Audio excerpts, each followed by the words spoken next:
નમસ્કાર દર્શક મિત્રો, આપ જોઈ રહ્યા છો હિંમતનગર ખબર ન્યૂઝ। તો જોઈએ આજના મહત્વના સમાચારમાં। તલોદ તાલુકાની હદમાં બે અલગ અલગ માર્ગ અકસ્માતમાં 3 ના મોત। સાબરકાંઠા જિલ્લાના તલોદના વાવડી ચોકડી પાસે અને અમદાવાદ મોડાસા હાઈવે પરના ડેગમાર તળાવ પાસે અકસ્માતની ઘટના સામે આવી। પ્રાપ્ત માહિતી મુજબ તલોદના જૈનપુરના દંપતી ઇલેક્ટ્રિક સ્કૂટી લઈને તલોદ તરફ જઈ રહ્યા હતા। તે દરમિયાન કાર ચાલકે અડફેટે લેતા ઇલેક્ટ્રિક સ્કૂટી પર સવાર દંપતીનું મોત નીપજ્યું હતું। બીજા બનાવમાં દેગમાર તળાવ પાસે કોઈ અજાણ્યા વાહન ચાલકે ઉતરોલી વાસ દોરજીના યુવકની મોટરસાયકલને ટક્કર મારતા મોત નીપજ્યું હતું। આ બંને ઘટનાને લઈને ઘટના સ્થળ પર લોકોના ટોળે ઉમટી પડ્યા હતા।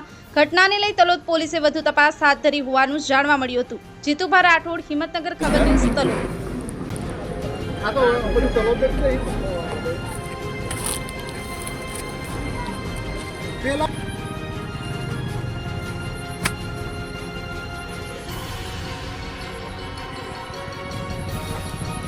हेलो हाँ हमारा काका बोलो अरे गाड़ी जो चमकी में ना धोने वावड़ी जतो गाड़ी चमकी बस जाओ ये ना जो उबा हो जे कला